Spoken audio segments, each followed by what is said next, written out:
de todos e todas que estão aqui,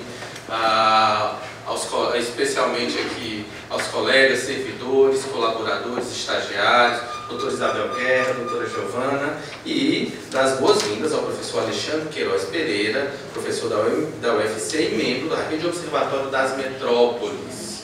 E o tema hoje é um tema que, a princípio, as pessoas não veem como um tema relacionado à cidadania, ao idoso e à pessoa com deficiência, mas hoje há um consenso na academia que falar hoje de saúde, falar de educação, falar de qualidade de vida é falar da cidade. Nós ocupamos o espaço e a forma que nós organizamos a ocupação desse espaço determina a nossa qualidade de vida e até a duração da nossa vida. De modo que discutir uma cidade para todos, ou direito à cidade para todos, é discutir, claro, o papel do cidadão na cidade, o bem-estar dele na cidade, mas mais do que isso é discutir também a saúde na cidade, é importante discutir a educação na cidade, a cidadania, a inclusão. Se você vai falar, por exemplo, de idoso e de pessoa com deficiência, que são os temas que tratam aqui o núcleo do idoso e da pessoa com deficiência, se você não tratar de uma cidade que é planejada e pensada para incluir e para dar acesso a todos, você exclui, você isola. E a gente sabe, por exemplo, isso aqui não é especulação, que um dos grandes fatores de queda de qualidade de vida e de, inclusive, diminuição da expectativa de vida de um idoso é isolamento social. Se uma cidade, por exemplo, não tem acessibilidade, tem muitos obstáculos, é uma cidade hostil, no sentido de mal planejada, no sentido de que não tem calçadas acessíveis, não tem arborização, essa cidade força o idoso e, obviamente, a pessoa com deficiência a ficar dentro de casa. E ao ficar dentro de casa, isso aumenta o isolamento social e isso tem como consequência imediata a diminuição média da expectativa de vida da população. Eu sempre gosto de dizer, nas audiências da Giovana, ela é uma antiga parceira aí de muitas audiências e de um trabalho realmente importante na área de urbanismo e de moradia, que muitas vezes a gente tem uma política urbanística mal planejada, que muitas vezes é ditada por interesses econômicos que se sobrepõem e políticos que se sobrepõem ao interesse de toda a população. E a grande contradição é aquelas mesmas pessoas que se beneficiam de modo imediato, enriquecendo em alguns casos, com essa visão de curto prazo, com uma cidade que é apropriada para poucos, são aquelas mesmas pessoas que depois querem passar sua aposentadoria em Portugal, na França, para justamente usufruir de uma cidade que eles impedem que seja criada onde eles moram. Então, ao invés de garantir que o espaço que nós moramos seja um espaço que nós sintamos felizes de estar, a pessoa expolia o local para maximizar o lucro a qualquer custo e nada contra o lucro. Eu não estou aqui com um discurso anticapitalista contra o lucro. É importante, é imprescindível. Sociedade capitalista é pensada a partir dessa ideia, mas o lucro ele tem que ser moderado pelo respeito à Constituição e pelo interesse de todos. E, portanto, quem define o ordenamento da cidade é a população, é a lei, mas ele tem que ser ditado não pelo interesse de poucos, mas pelo interesse de todos. E isso, na verdade, vai refletir numa cidade melhor para todo mundo. E, no longo prazo, inclusive pelos efeitos do capitalismo, é muito mais vantajoso. São justamente aquelas cidades que protegem o seu patrimônio histórico, são aquelas cidades que criam uma política urbanística que realmente inclui todas as pessoas, que se tornam as cidades que são cidades que todo mundo quer visitar, e que, portanto, acabam sendo beneficiadas no médio e no longo prazo, inclusive em termos financeiros, porque essas cidades são muito mais valorizadas financeiramente, e quem eventualmente investe nessas cidades vai ganhar muito mais, porque se o valor é maior, o lucro é ainda maior. Você imagina aqui um percentual, se você está 10 milhões e ganha 10% em cima de 10 milhões, é 1 milhão, mas se você pega um imóvel que custa 50 e ganha 5%, são 2,5 milhões. Então, é muito mais. Então, você passa a ganhar muito mais. Até em termos de capitalismo, o pensar a cidade e o urbanismo é vantajoso se a gente pensar no médio e no longo prazo. E claro, a gente não tem que pensar sobre essa perspectiva, a gente tem que pensar realmente em que cidade nós queremos viver, em que cidade nós queremos que nós, quando sejamos idosos, possamos estar. E para isso nós precisamos de uma cidade acessível, uma cidade arborizada, mas mais do que isso, precisa de uma cidade planejada, pensada e que respeite esse planejamento. E esse, infelizmente, é o grande desastre do urbanismo brasileiro, já que são feitas muitas leis e essas mesmas leis são reiteradas, são desrespeitadas reiteradamente. São Paulo, por exemplo, talvez seja o maior exemplo mundial, um dos grandes exemplos de desastre urbanístico, teve inúmeros planos não executados, inúmeras leis historicamente não respeitadas, alteradas ao alvedrio de interesses imediatistas que destroem o planejamento de longo prazo e o pior, destroem a identidade da cidade e não permitem que a gente tenha uma cidade que seja, como diz aqui, uma cidade para todos. Mas eu não vou me alongar, isso é só uma introdução sobre a importância do tema. Eu queria agradecer ao professor Alexandre por estar aqui e a Giovana promovendo esse evento. Agradecer também a presença do colega Marcos Vinícius, aqui do Núcleo do Idoso também. E passar a palavra então agora para o professor Alexandre Queiroz Pereira, que é professor da UFC e membro do Rede Observatório das Metrópoles. Ele é professor adjunto do Departamento de Geografia da UFC, doutor por essa mesma universidade e professor visitante da Le Mans Université na França. Coordena o programa de pós-graduação de Geografia na UFC e é autor de diversos livros como A Urbanização Vai à Praia e Costal, Resorts e Urbanização no Nordeste Brasileiro. Editor da revista Mercato e pesquisador de produtividade do CNPq e do Observatório de Metrópoles, integrante do LAPUR, Laboratório de Planejamento Urbano e Regional. Ele terá 50 minutos para falar, em seguida a doutora Giovana terá 20 minutos para fazer o debate. Obviamente, posteriormente, abriremos aqui para que todos possam fazer as suas perguntas, críticas, sugestões.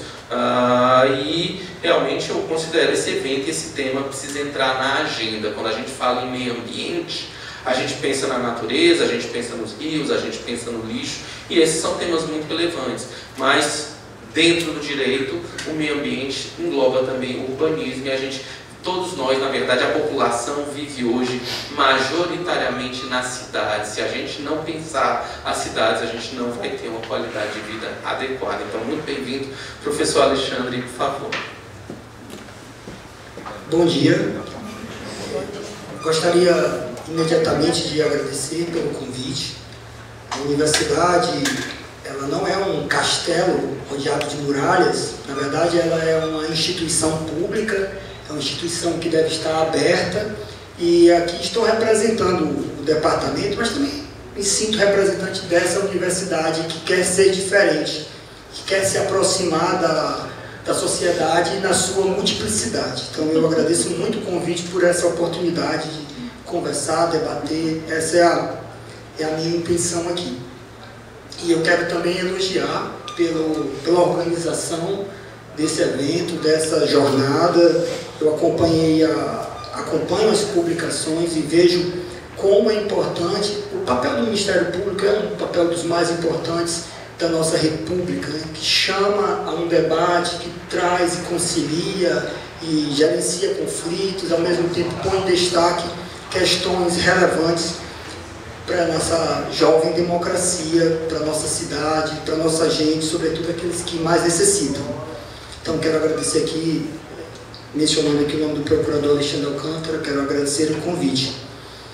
E também quero dizer que a minha fala, o que eu me proponho a discutir aqui são questões, então não me aterei tanto a cientificismos, mas a questões interessantes que eu considero interessante para debater, já visto que a intenção maior é de discutir a pessoa idosa, a pessoa com deficiência e as outras dimensões da vida e a diversidade social. e também as tendências. Quais são as tendências, sobretudo para a nossa cidade, a cidade de Fortaleza, como a universidade está pensando os problemas e como aponta possibilidades também. Eu também quero dizer que eu parto das minhas experiências, como foi lido aqui, gentilmente, o currículo, né? Nós somos isso, mas somos também pessoas que estamos na universidade, aprendendo todo o tempo, e esse é um momento de aprendizagem. Mas eu falo enquanto geógrafo, né? Enquanto alguém que tem essa formação, que é professor da universidade, que faz algumas pesquisas e tenta contribuir, tenta também disseminar, compartilhar, discutir com a sociedade sem nenhum objetivo de ser dono de verdade. Já faz algum tempo que eu fui convidado para escrever no Diário do Nordeste uma coluna, que é um dos maiores desafios. Eu acho que é mais difícil escrever um artigo de opinião no Diário do Nordeste do que escrever um artigo científico, porque é uma grande responsabilidade ao jogar, né, mas compartilhar com a sociedade abertamente algumas ideias, alguns pontos de vista, que lógico também estão prontamente abertos à crítica. Então, esse momento também encaro com uma grande responsabilidade.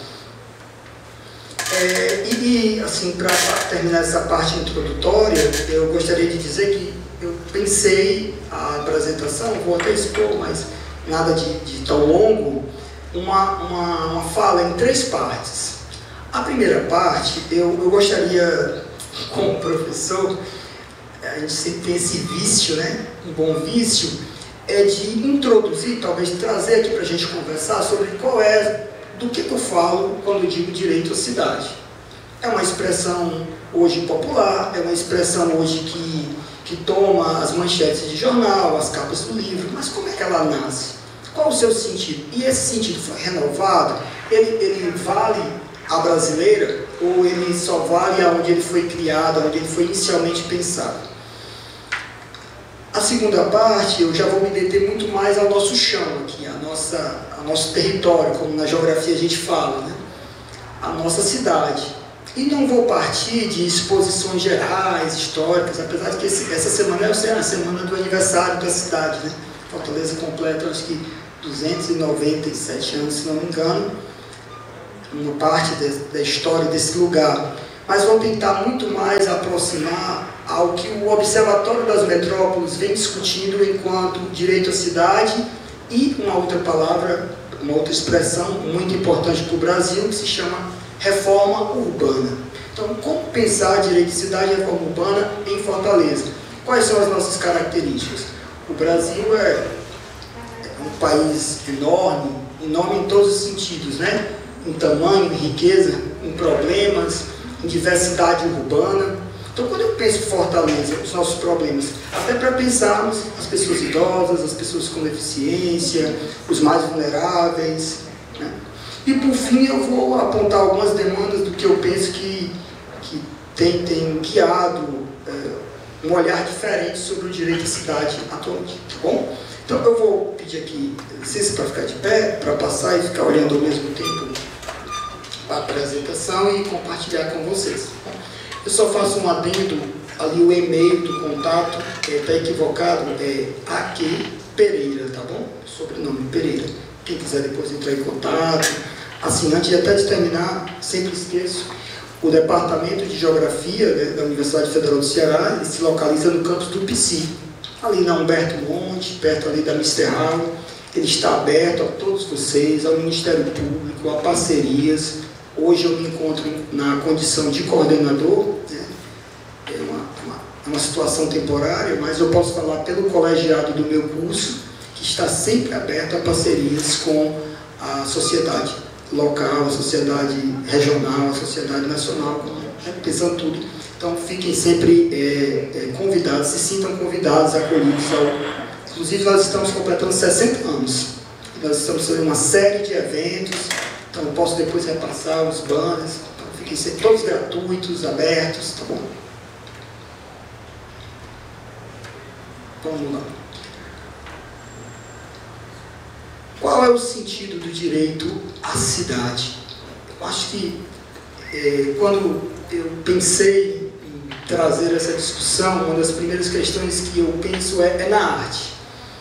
Porque o discurso científico, dos cientistas, dos analistas, dos economistas, dos geógrafos, às vezes ele preza pela racionalidade, ele preza pelos dados, ele preza pelos modelos, ele preza pelas teorias. E tudo isso compõe a realidade e ajuda a gente a entender a realidade.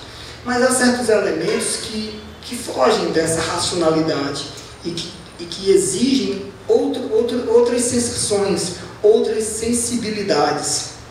Então, nenhum projeto de renovação urbana, de requalificação urbana, de reestruturação da lei de uso do solo, do plano diretor, ou qualquer projeto de lei, ele pode deixar de lado isso, que essa sensibilidade, que esse estranhamento, que a arte ela tem esse papel de provocar essa capacidade que os artistas, os pintores, os escritores têm. Então, eu escolhi aí está cortando um pouco, mas se chama Integração do Brasil e foi pintado por um cearense, Aldemir Martins, para pensar esse calidoscópio que é a cidade, quer dizer, esse conjunto diverso de formas, mas também de sensações, de volumes, de tempo.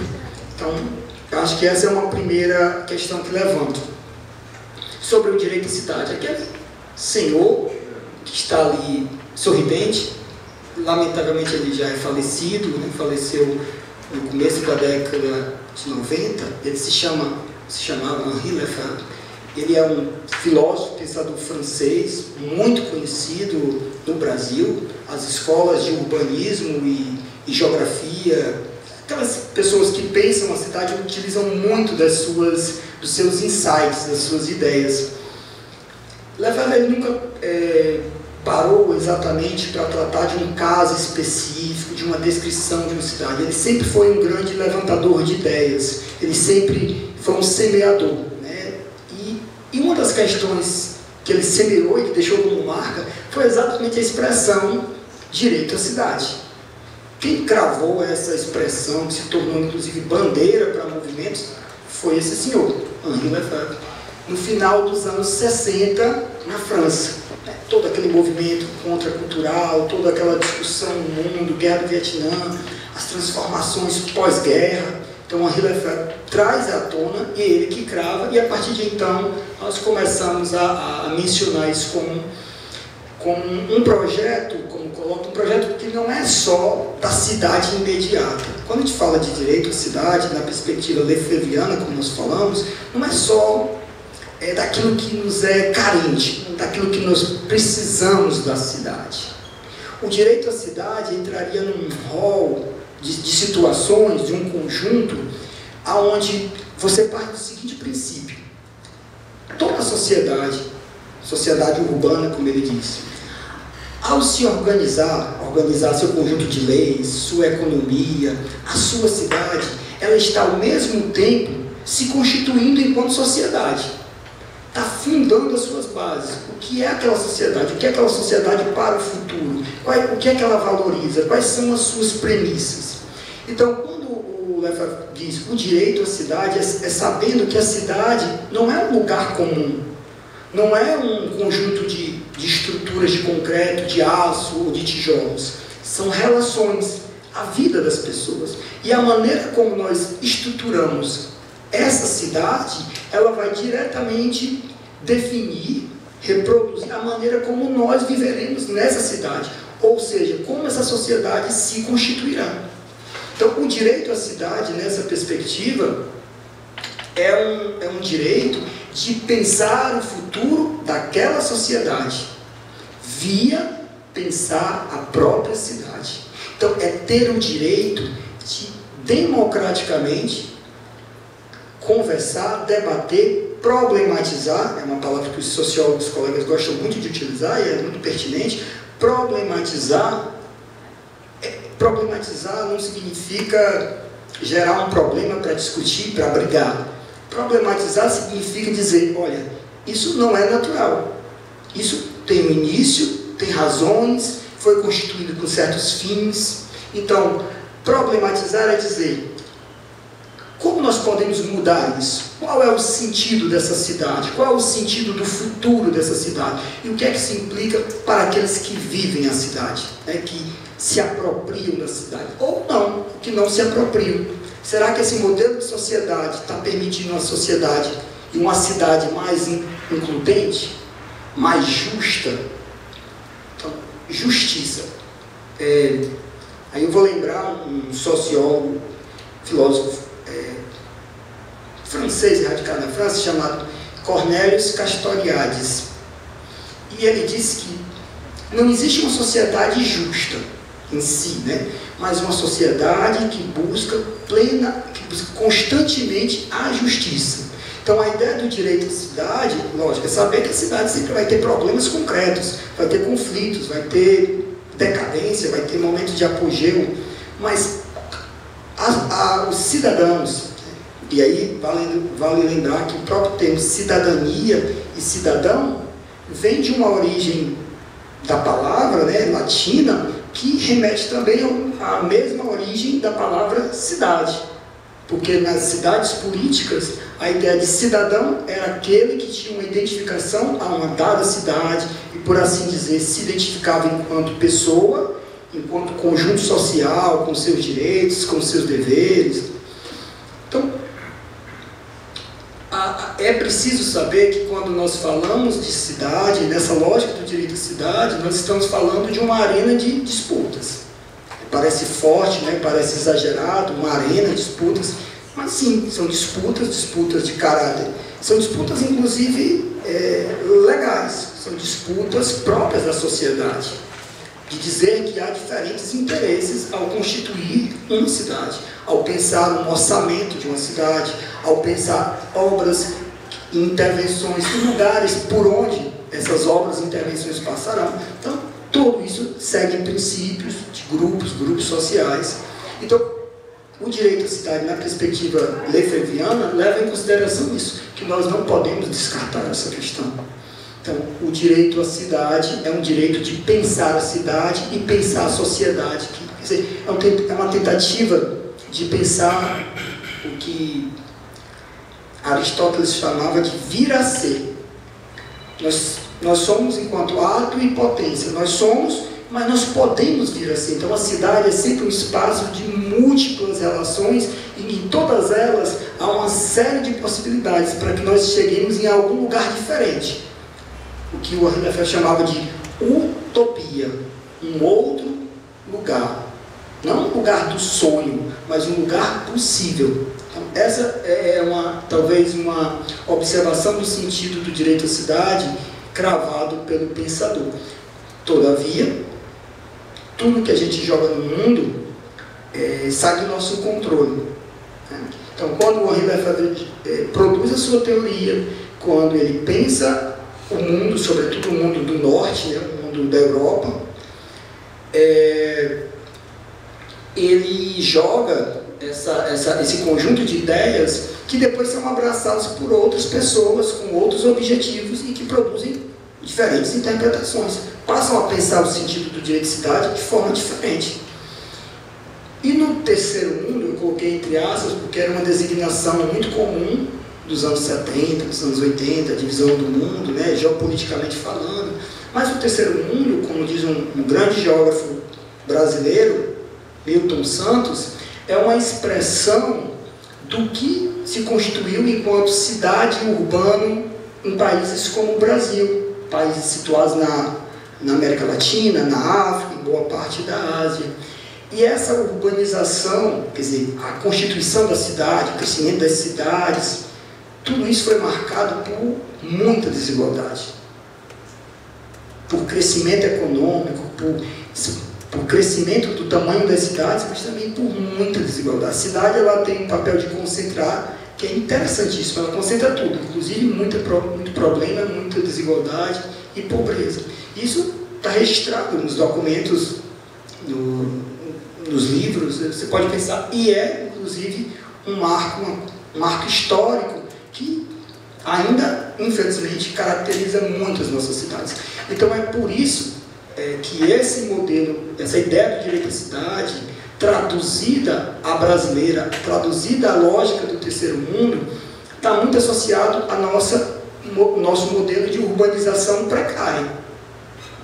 Dos limites, dos mínimos detalhes à sobrevivência. Nós estamos falando nem aqui, ó, na perspectiva filosófica lefebvriana do pensar a cidade, o destino da sociedade. Nós estamos pensando aqui do básico, da infraestrutura sobreviver. Ontem eu estava lendo um texto, preparando para... Agora à tarde tem uma aula na universidade, estava lendo um texto do século XIX.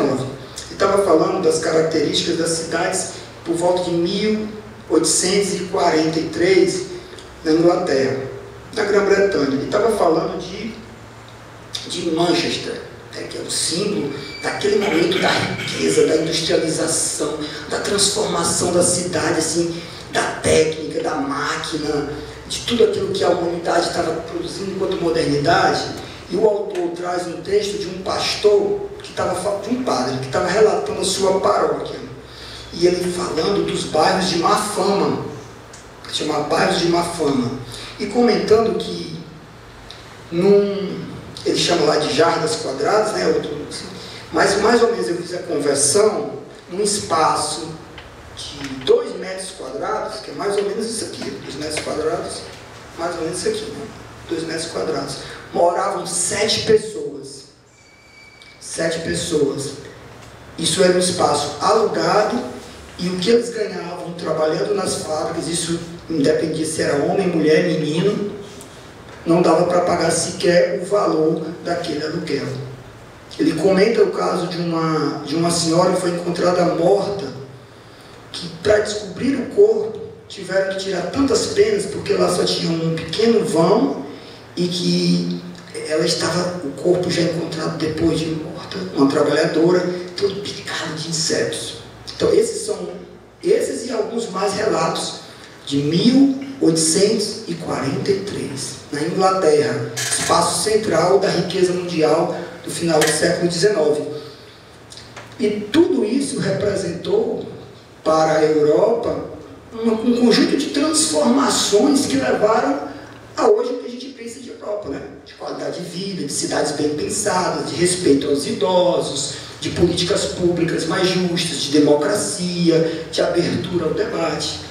Acontece que nós estamos em 2023 e eu posso dizer para vocês que há espaços em Fortaleza que lembrariam muito bem esses espaços de 1843. Os dados do IBGE, infelizmente, não foram atualizados ainda, mas nós temos aí certas áreas onde você tem a chamada coabitação, você tem 3, 4 famílias no mesmo espaço, uma casinha de alvenaria, geralmente um cômodo e um banheiro, quando se tem um banheiro, que pode ter por volta aí de uns 8 metros quadrados para ser assim, otimista. Então, esse é o desafio que nós precisamos enfrentar. E o direito à cidade, com essa perspectiva filosófica, tem que se encontrar com encarar a questão da urbanização precária que nos assola. Bom, pensando em Fortaleza, tem uma sugestão de um livro de um colega, o professor José Bozarquielo da Silva, é uma pessoa conhecidíssima, pelo que ele conhece da cidade, alguém que tem muito a falar dessa cidade. Já esteve, né? Sem dúvida. Eu me sinto até honrado de estar onde ele esteve, porque é alguém com quem eu me espelho, tamanho conhecimento. Então ele escreveu, no final da década de... nos anos 80, 90, um livro chamado Os Incomodados Não Se Retiram. E ele lá falava de Fortaleza especificamente, e ele tratava de um movimento, né, já no período saída da ditadura, então já no período da democracia, né, das diretas, que é o movimento dos bairros e favelas. Então, já organizações sociais, naquele momento, né, ali as associações de bairro e favela, pensando muito desses problemas que nós acabamos aqui mencionando por cima, já mencionavam que redemocratizar, pensar a cidade, não é só pensar as estruturas, é pensar também a demanda dos mais pobres. E você fala, Alexandre, mais pobres, mas aí Aí você pode imaginar o seguinte, vamos pensar a condição dos idosos mais pobres. Vamos pensar a condição das pessoas com deficiência mais pobres e vulneráveis. Então você tem camadas de vulnerabilidade que tornam o problema muito mais complexo, com a necessidade de uma interligação, de uma articulação de vários agentes, inclusive eles mesmos. Inclusive essa é a questão fundamental do direito de cidade, é dar voz e construir mecanismos para que as pessoas, que não são objetos da intervenção pública, mas são as pessoas que são o objetivo da existência na cidade, possam se colocar enquanto partícipes, atuantes nessa organização da cidade. Então esse movimento dos anos 80, ele vai se complexificar, vai se tornar mais difícil de se entender, porque a nossa cidade, ela vai, assim como muitas no Brasil, não é um fenômeno isolado, ela vai ganhar uma outra escala, que é a escala da metrópole. A metrópole, ela não é só uma grande cidade. A metrópole é uma área urbana com tamanha complexidade, articulação e fluxo que impede que qualquer um pense isoladamente.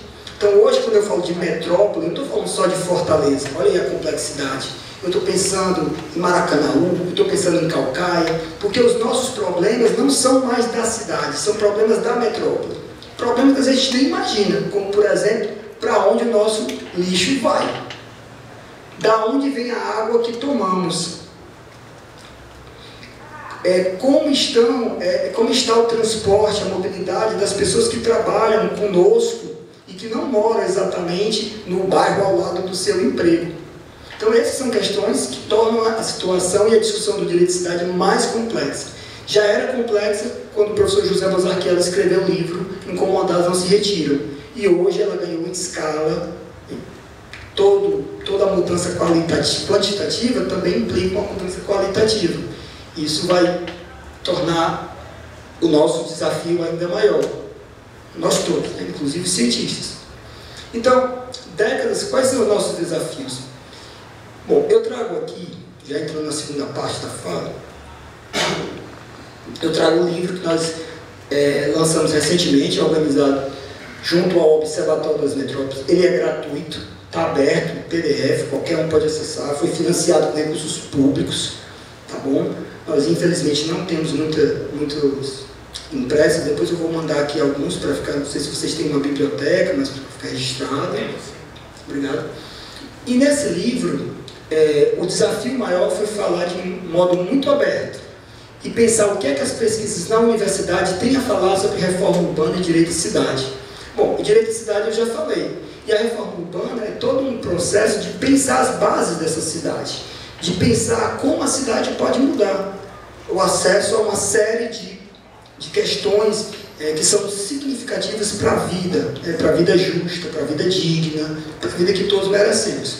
Então, eu não vou fazer uma resenha do livro, mas eu gostaria de colocar algumas questões que nos levam a pensar para onde Fortaleza deve ir e como nós devemos pensar o direito à cidade. Bom, os autores, as pesquisas científicas, aí eu vou pedir para que vocês acreditem em mim por enquanto, depois vão ler, e aí podem até discutir aqui conosco, fazer, e também criticar e se posicionar. Os autores demonstraram que esse crescimento da cidade, dos anos 70, 1970 para cá, seus 50 anos de crescimento da cidade de Fortaleza, foi marcado por uma fragmentação. O que é essa fragmentação? A cidade cresceu, ela não é homogênea, ela não é igual, ela é muito distinta. E essa fragmentação tem sido marcada fortemente, assim, não é só mais pelos bairros, são áreas da cidade, né? O bairro, inclusive, perde força nesse sentido, lamentavelmente. Muito baseado pela segregação e pela vulnerabilidade social. Nós estamos construindo áreas na cidade onde as pessoas vivem confinadas, não à Covid, mas confinadas, sem recursos para a sua transformação econômica, sem recursos humanos, culturais para a sua mobilidade social, com escolas de má qualidade, com poucas oportunidades de emprego ou de empreendedorismo. E isso tudo vão se formando camadas de problemas, e isso vai se cristalizando. Na geografia a gente tem uma comparação, as chamadas rochas sedimentares. Rochas sedimentares, dá aula de geomorfologia para vocês. Rochas sedimentares são rochas que se formam ao longo do tempo por camadas, como se fosse um bolinho fofo, certo? Você vai fazendo e tal, vai mais uma camadinha. Com o tempo, a pressão do que vem em cima transforma aquilo que eram camadas numa rocha sólida, dura e difícil de transformar. De certa maneira, o que tem acontecido com esse processo de fragmentação e segregação é isso.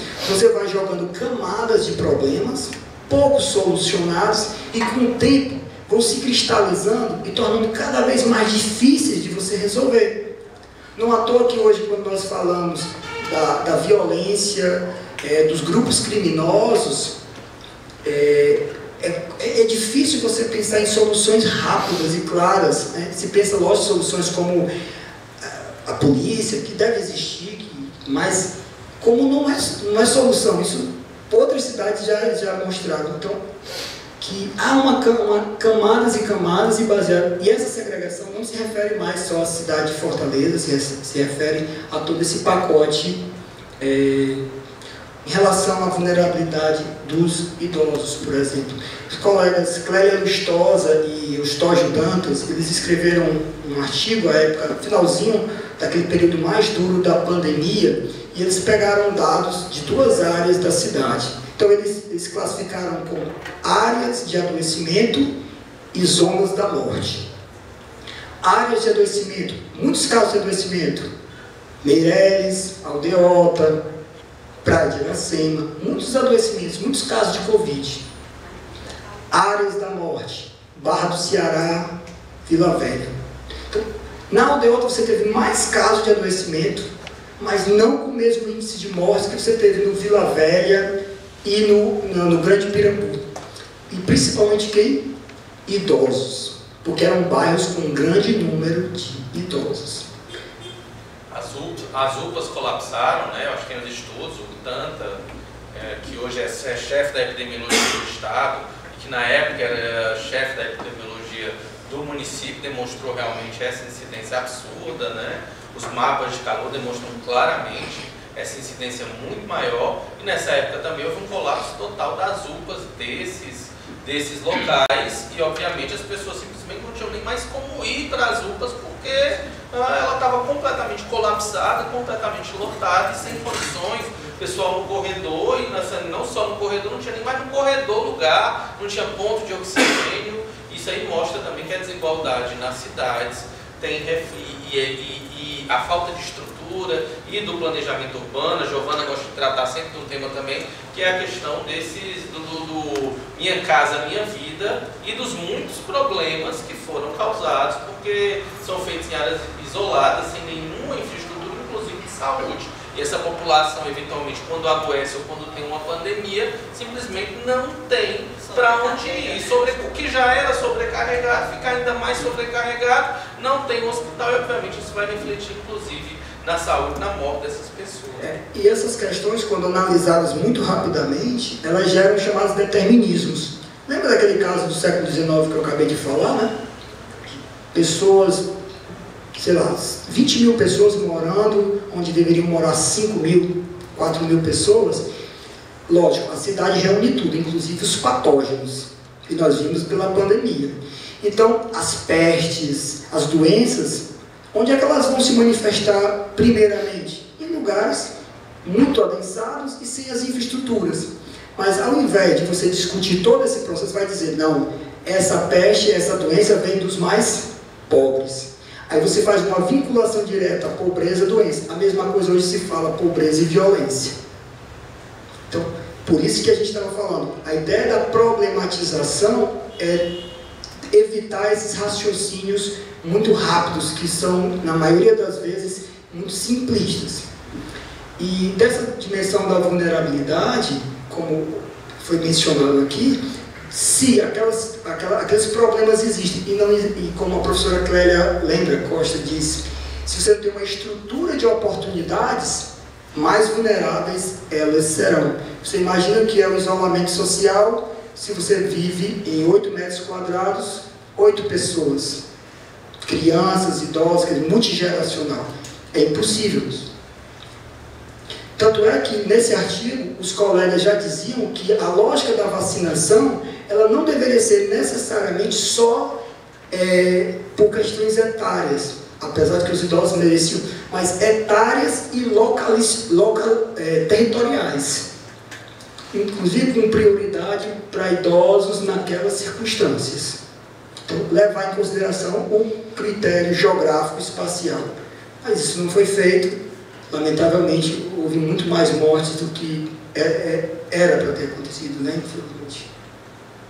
Bom, então, uma outra discussão, acho que o núcleo, pelo que eu conversei com a Giovana aqui há pouco, tem muita experiência, é também um debate sobre essas necessidades sociais e o planejamento urbano, né? Já vi que vocês têm um debate intenso com o Leab, com o professor Renato Pequeno, com a Valéria. Então, é uma arena de disputas também.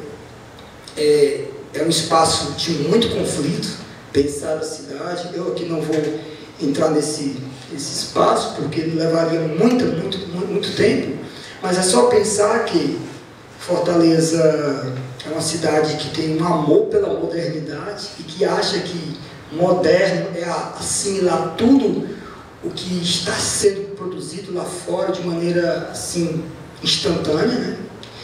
Mas vale lembrar que aqui nós cometemos erros básicos. Produziu-se um plano estratégico, Fortaleza 2040, sem revisar o plano diretor. Depois se produziu uma lei de uso e ocupação do solo em 2017, sem revisar o plano diretor, e só agora está se revisando o plano diretor. Talvez para aqueles que não sejam mais familiarizados, isso tudo teria que ter sido invertido. O plano diretor é que deveria ser a matéria-prima para as outras mudanças, porque é no plano diretor, de acordo com a Constituição, de acordo com o Estatuto das Cidades, que é uma lei federal, é marca para que, inclusive com a participação popular, se pense um planejamento urbano que pense os nossos problemas, que pense essas áreas pobres, que pense os diferentes sujeitos, que pense o que pode ser feito com o orçamento público e com a legislação. Uma outra discussão forte e que também não tem a ver só com o contexto local, isso tem a ver também com o contexto nacional, macroeconômico, né, que é a ideia do desemprego e a informalidade. E a pandemia deixou isso claramente, né, as pessoas que trabalham por conta, inclusive muitos idosos, né, com as suas banquinhas, vendendo, porque é uma discussão econômica importante, porque o IBGE, com o estudo do IPEA, demonstra que é cada vez maior o número de lares que tem como responsável econômico uma mulher, chefes. E muitas são idosas, mulheres idosas responsáveis pelos lares. E muitas, por necessidade de complementação, veja só, R$ 1.300, pelo amor de Deus, para 6 pessoas. Não dá para dizer que é milagre, porque milagre eu estou falando de questões religiosas, mas é quase impossível, é impossível. Então, as pessoas complementam suas rendas com ações que a gente chama de bico, com trabalho informal. E Fortaleza era uma das cidades, nesse período, com dados do IPE, retirados do IBGE, que mostrava maior dependência desse tipo de trabalho. Então, você tem toda uma discussão de um desemprego estrutural. A indústria ela emprega muito menos do que empregava há 30, 40 anos. Você tem uma discussão de toda a fragilidade econômica, que a primeira crise que vem entra em colapso, e a informalidade como uma saída, e que a pandemia demonstrou que também é muito vulnerável. Então, Fortaleza, nesse quesito também, os dados do livro têm demonstrado essa questão. Então, tem que pensar as bases econômicas do lugar, né? E uma outra questão que é sensibilíssima até o momento, que é a ideia da fome, que é a fome e, por outro lado, a produção de alimentos. Nós temos um grupo chamado NUPEDA, talvez até seja uma sugestão de discussão aqui, que ele tem discutido muito a produção de alimentos, a distribuição de alimentos na metrópole. Porque nós pensamos a cidade sempre como consumidora e nunca produtora. Mas a professora Yara Rafaela Gomes tem feito esse debate, tem se aproximado dos movimentos sociais, inclusive com o movimento social do Grande Bom Jardim, que é um espaço conhecido pela pobreza, pela periferia, mas também deve ser conhecido pelo protagonismo, pela reunião de atores, pelos coletivos sociais e pelo planejamento comunitário participativo que eles têm desenvolvido. Então, eles desenvolveram uma rede, vocês sabem, os dados também demonstram, da insegurança alimentar, dados de 2018. 2018 já demonstravam que no Ceará, 48% das famílias já tinham algum nível de insegurança alimentar. Quer dizer, não comiam como se devia, com o número de calorias, diversidade. 2018, antes da pandemia. Esse dado deve ter piorado muito, muito mesmo. Isso tem sido provado pelos trabalhos feitos lá no Grande Bom Jardim. E uma das saídas foi exatamente a rede de cozinhas comunitárias. Então, mas Alexandre, o que você está falando? Direito à cidade, urbanização precária, e agora fome. Então, vejam que nesse conjunto desse camada de problemas, de uma área conhecida por periférica, às vezes violenta, você tem uma série de atores, de agentes, pessoas comuns, uma dona de casa, um professor, um agente de saúde, que formam uma rede e que pensam soluções locais, baratas, próximas dos atores e eficientes. Então, é um claro exemplo de como a gente às vezes não precisa pensar em... Os problemas são complexos, precisam de soluções complexas, mas não são mirabolantes as soluções. Elas precisam ser bem pensadas. E essa discussão da produção de alimentos e da fome, e da maneira... Tanto é que o governador do estado instituiu um programa de apoio às cozinhas comunitárias, muito também pautado pelo caso do Bom Jardim. E... Jamburuçu também, isso. E, por fim, nesse livro, traz uma discussão do lazer. Então, eu estava até comentando, né? Apropriar-se de uma cidade, buscar o direito à cidade, além de todos esses problemas e possíveis soluções, né? O direito à renda, o direito a trabalhar com dignidade, o direito a se alimentar, o direito a ter uma boa condição da sua casa, de ter acesso às infraestruturas, de superar os seus problemas, não pode estar deslocado também do lúdico, da necessidade. Eu imagino que todos vocês tiram uma parte da semana para o lúdico, para o lazer, frequentam espaços públicos, parques, praias, espaços privados, porque isso foi uma construção social que foi se dando, sobretudo com a urbanização, e é cada vez mais parte da maneira como nós nos relacionamos com a cidade. Então, essa é uma discussão que nós fazemos muito com os urbanistas e com aqueles que discutem a habitação, porque a habitação ela não é só uma máquina de morar, como eu diria o Le Corbusier, que é um conhecido urbanista francês que escreveu lá a Carta de Atenas no começo do século XX. A habitação ela tem que estar associada a outras dimensões do fazer viver, para dar sentido, para dar oxigênio às nossas agruras, aos nossos problemas. Quem foi que disse que a pessoa, quando é pobre, ela precisa só ter a casa, ficar confinada e sair, pegar um ônibus, ir para o trabalho e voltar para casa? Quem disse que isso? Então nós temos que entender que a cidade ela foi feita para apropriação. Inclusive no século XIX, isso é interessante, uma autora francesa, ela dizia que a ideia da casa não era o principal objetivo dos trabalhadores em Paris. Eles queriam habitavam de aluguel, existia essa história da casa própria, né? Casa própria é uma construção também. E ela dizia que o que eles se interessavam era estar bem localizados, para aproveitar os parques, aproveitar os mercados mais próximos, para aproveitar a vida, para ganhar dinheiro mais próximo. Então, é uma situação até interessante. Às vezes a gente pensa casa própria, mas se não pensa a cidade como um todo, a casa pode ser uma prisão, se ela não estiver conectada à cidade como um todo. E, por fim, para terminar, acho que eu já falei até mais tempo, né? Eu queria apontar quais as tendências frente ao que de novo acontece, né? Eu poderia aqui falar de inteligência artificial, né? Metaverso, mas eu ainda não entendo muito disso não, estou tentando compreender. Mas há elementos que já desde o final dos anos 90, início dos anos 2000, já se apontam no mundo e no Brasil. Quer dizer, esse novo tempo, que aponta novos sujeitos sociais e o direito à cidade, né? Então, o primeiro é o direito à cidade não dissociado do direito à natureza, ao que alguns chamam de cidades sustentáveis, cidades resilientes.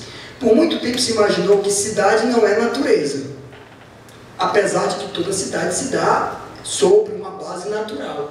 Então, os movimentos, então, hoje com a discussão do aquecimento global, com toda a lógica de metas para evitar catástrofes, né? Isso está muito em pauta. E os movimentos ambientalistas, os movimentos de conservação, os movimentos de debate, têm feito uma força, tem uma força política importante na reorganização dos planos. Então, critérios que antes não eram considerados hoje, do direito à cidade, da qualidade de vida, estão cada vez mais inseridos, como, por exemplo, a arborização. Você morar próximo de áreas verdes, áreas, os rios, como os nossos rios urbanos são inseridos. É uma tragédia, né, na urbanização brasileira. Isso nós estamos vendo, inclusive, agora nas pequenas cidades cearenses. É Aracturaça aqui. Sim, que é o coração onde... Acho que a maioria não sabe, mas a Aracturaça ali é onde tem a nascente do rio Pajeú, que é o rio que deu origem à cidade, que deságua ali perto da fortaleza, que deságua ali perto da catedral, né? Então ali eram as nascentes dele, por isso que ali... Quando chove, isso, ele toma o lugar dele e aí só de barro. E esse é um problema que tem impactado as pequenas cidades. Aquelas cidades que hoje nós vemos inundadas, muito provavelmente aquelas casas estão muito próximas dos leitos dos rios, que estão sendo incorporados cada vez mais à mancha urbana, inclusive das pequenas cidades. Então a lógica das cidades resilientes, de uma ecologia política, tem ganhado força no direito à cidade. Uma outra questão que eu acho que interessa muito aqui, que são as mudanças demográficas, com o apontamento para o envelhecimento, né, o aumento das taxas de longevidade. Isso já vem acontecendo mundo afora, mais ou menos lentamente. O Brasil, a sua pirâmide etária tem mudado rapidamente, com diferenças regionais, isso é fato, diferenças campo-cidade, mas sem dúvida, eu estou aqui com o Molina, pessoal, aqui o Molina é nosso aluno lá da geografia, veio aqui escutar aqui o professor, muito agradecido, viu, Molina? Molina é boliviano, faz parte do nosso programa junto à OEA, que é a Organização dos Estados Americanos, nós recebemos, e Molina tem feito um estudo com o professor Jades Santos para produzir um índice. Ele está estudando as condições de caminhabilidade, acessibilidade para os idosos em La Paz.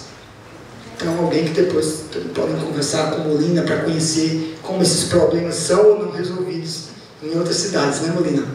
Então, a dimensão, e aí eu até havia discutido com o Molina, que não é só uma questão demográfica quantitativa, mais idosos, mas também é uma mudança de mentalidade. Porque, eu não sei se estou equivocado, aqui eu não estou colocando como bases científicas, mas é uma impressão. Até muito pouco tempo, a gente entendia o idoso como aquele que teria que ficar dentro de casa. Aquele que já tinha feito, já trabalhava, já estava aposentado.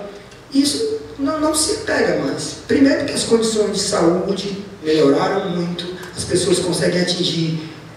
meu pai tem 80 anos, ele todo dia anda de bicicleta, vai para o mercado de bicicleta, e ninguém tira a bicicleta dele. E eu quero que ele fique assim até os 100.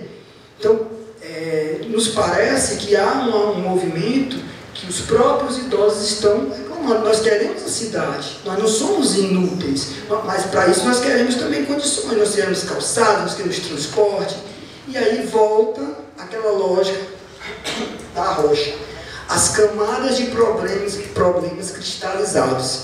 Então, via esses sujeitos, nós podemos ressignificar esses problemas, e a grande questão não é separar as demandas, mas como nós podemos, porque elas não devem ser separadas, né? Atender as pessoas idosas, como atender a todos. Afinal de contas, quando você fala uma certa limitação de mobilidade, às vezes você pensa, ah, mas eu não sou deficiente, eu não sou idoso, eu corro uma maratona. Mas se um dia você tropeçar e quebrar o seu tornozelo, e precisar andar de cadeira de rodas, ou precisar andar de muleta, então a gente sempre acha que não vai, quer dizer, até numa perspectiva egoísta, né? Mas é pensar que todos nós estamos juntos. Uma cidade boa, uma cidade que incorpora a natureza de forma inteligente, uma cidade, porque já existem técnicas, infraestruturas e engenharias para isso, e uma cidade que incorpora todos, né? os mais experientes, inclusive, é uma cidade melhor para todos. E, por fim,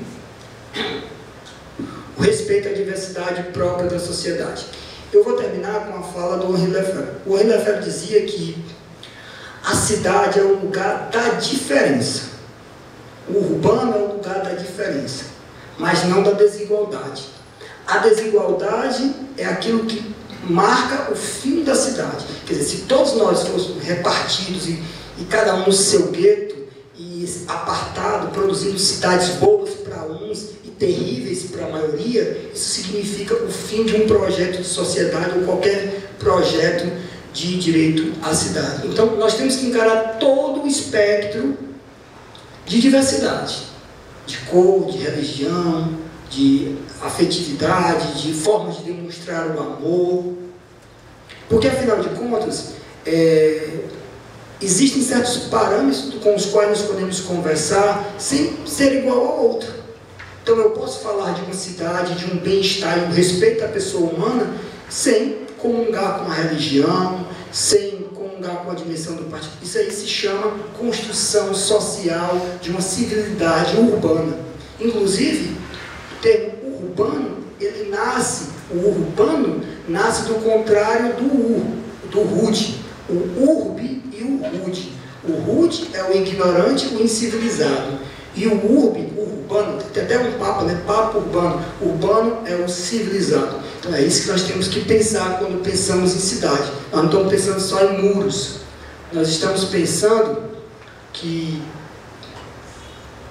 ao olhar para essa cidade, seja do trabalho, seja do lazer, nós temos que pensar que outra cidade é possível, tá bom? Obrigado.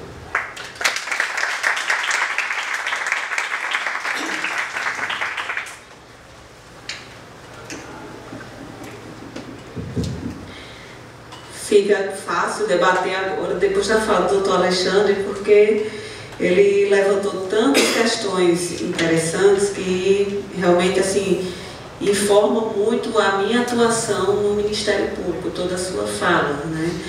E inicialmente eu quero trazer aqui uma observação feita pelo doutor Enéas na sua fala inicial.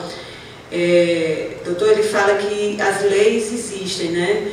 A Hermínia Maricato, né, no livro A Cidade do Pensamento Único, que ela fez juntamente com Carlos Wagner e Otília Arantes, ela fala que não é por falta de planos que a cidade encontra-se caótica, né? É porque as leis, os planos, eles são sistematicamente inobservados. E a gente, quando a gente faz a leitura, né, da Constituição, principalmente do capítulo da política urbana, a gente sabe que ali surgem dois princípios básicos, né, que é a gestão democrática da cidade, que impõe uma participação de toda a sociedade na confecção de leis que impactam diretamente nas suas vidas, como também a questão da função social da propriedade. Então, eu digo que são dois princípios que, quando a gente vai conversar e dialogar com a administração, a gente parece que nem consta na Constituição, e está lá no capítulo este que foi regulamentado 13 anos depois pelo Estatuto da Cidade, e por isso que a gente precisa considerá-lo quando a gente está agora numa fase de revisão do plano diretor. Quando o senhor fala dessa questão de que nós estamos aqui e o senhor citou aquele exemplo de uma coabitação excessiva, né? E isso veio à tona, doutor, quando a gente viveu esse período pandêmico, né? Eu dizia para a Valéria e para o Renato, né, do LEAB, que a gente escuta, junto com a professora Lígia, do Direito Urbanístico da Universidade Federal, que essas questões que nós debatíamos, eles afloraram no período pandêmico, porque começou-se a perceber que as pessoas não conseguiam isolar-se, né, fazer o isolamento social, porque existia uma questão de tipologia das moradias, de coabitação excessiva, ausência de iluminação, ausência de ventilação, e isso tudo comprometia na questão do isolamento, e por isso que muitos, apesar do adoecimento nesses bairros mais abastados, ter sido uma constatação a maior, mas a letalidade se deu mais nesses bairros periféricos, onde realmente o IDH é mínimo, né? Então a gente percebeu essa constatação, mas sabendo isso, que isso já era uma realidade, apenas eu acho que aflorou, trouxe à tona, né? E aí, quando o senhor fala dessa questão que vivenciada, né, de um espaço mínimo onde você colocava várias famílias, me remeteu uma fala de uma comunidade aqui, doutor, eu acho que o senhor conhece, já ouviu falar, Raiz da Praia, fica ali na Praia do Futuro, certo? E lá eles estão agora no processo de REURB, de regularização urbana fundiária, né? E aí a gente estava conversando, e nessa audiência pública teve um relato de um pai, e ele dizia assim, ele disse, olha, eu tenho um filho recém-nascido, e muitas vezes eu não consigo dormir pelo medo dos bichos virem morder meu filho, de ratos, então eu preciso estar a todo momento controlando isso, né? Então, quando a gente começa a conversar sobre cidades inteligentes, né, metaverso, eu queria estar conversando sobre isso, mas eu estou conversando sobre o mínimo existencial que falta às pessoas, não é? E que a todo momento a gente tem que estar levantando essas questões. Quando a gente fala de uma cidade que inobserva planos, inobserva leis, né? E você percebe a questão da violência, doutor, que a gente estava até conversando antes, a gente percebe que ela é causada por inobservância do que está disposto no plano diretor. Porque quando você observa a construção desses empreendimentos, você percebe que eles são construídos em zoneamentos que a gente chama ZOR, né? Zonas de ocupação restrita. Inclusive lá no plano diretor vem disposto que essas zonas de ocupação restrita, elas não podem receber, né, ser ocupadas justamente por ausência de infraestrutura. Está disposto assim.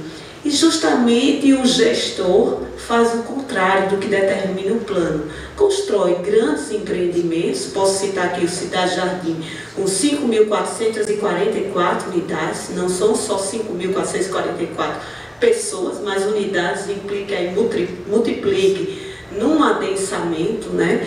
E aí aquilo ali vai impactar na infraestrutura que existe, vai sobrecarregar.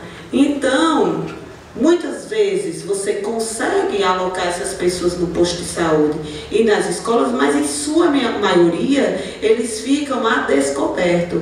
E aí eu cito o Orgulho do Ceará, que fica em Pacatuba, foi construído pelo Estado, originariamente ficaria sob a responsabilidade de Maracanaú, que é um município maior, mas o Maracanaú não quis assumir essa responsabilidade, e aí jogou para um município, e o município recebeu um número de pessoas maior do que a sua população. Quer dizer, é uma conta que não vai fechar, né? E aí, quando a gente percebe hoje, em conversa com a Secretaria da Segurança sobre a questão dessas facções nesses territórios, né, o domínio, o que a gente levanta diretamente, que a gente não precisa de ações policialescas, né? Isso aí, Medellín já vem e já demonstra que isso não foi o que levou ao combate efetivo de organizações criminosas, né? Mas você também passear pela questão do urbanismo.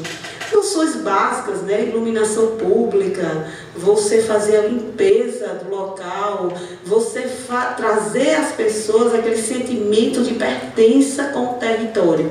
E aí a gente começamos a conversar com a Secretaria de Segurança, fomos procurados, porque eles fizeram operações. Primeiramente eles fizeram a Operação Domus e agora estão com a Operação Opus.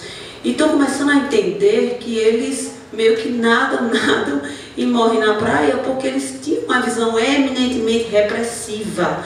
Mas a gente precisa adotar uma postura mais preventiva e tratando de cidadania, trazendo direitos, efetivando direitos.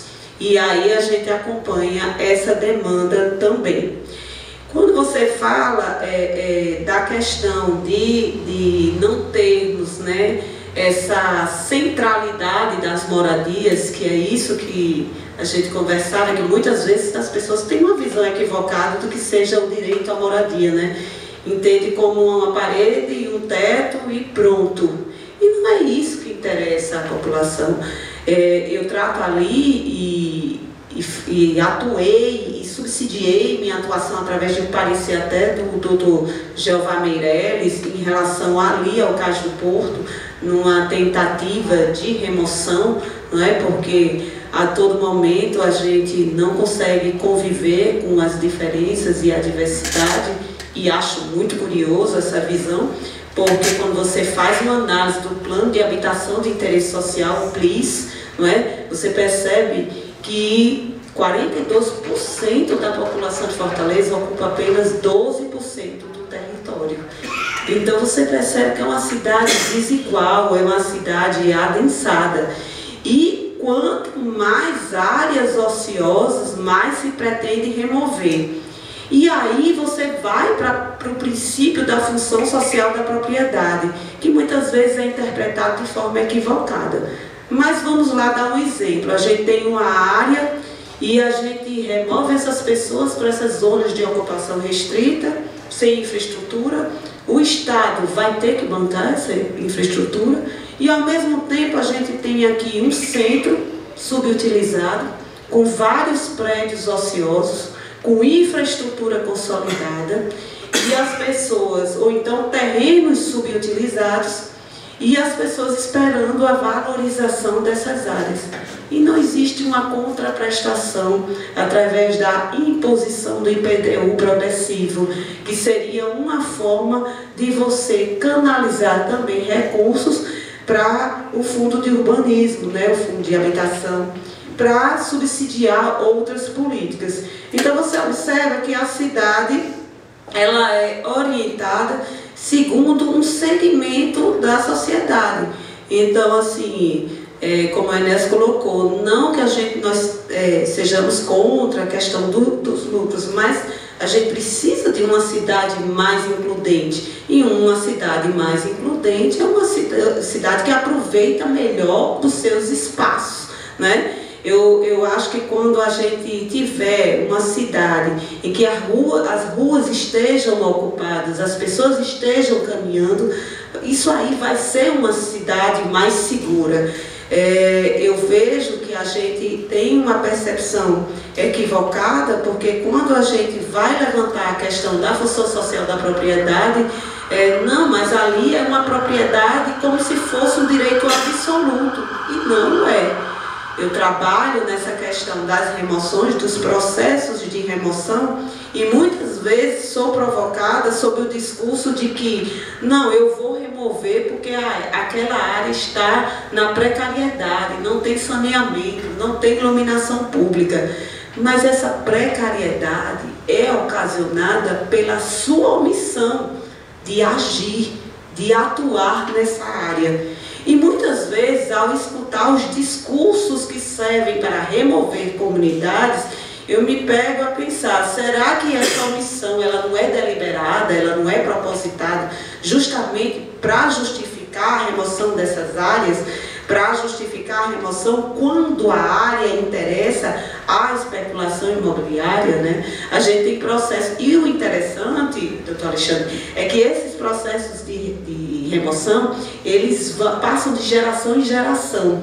Uma vez eu estava com uma experiência ali no Vicente Pisões, chegou um cidadão e ele disse assim, doutor, eu pensei que eu nunca mais fosse vivenciar essa prática de remoção, porque eu já vim removido da Praia do Futuro.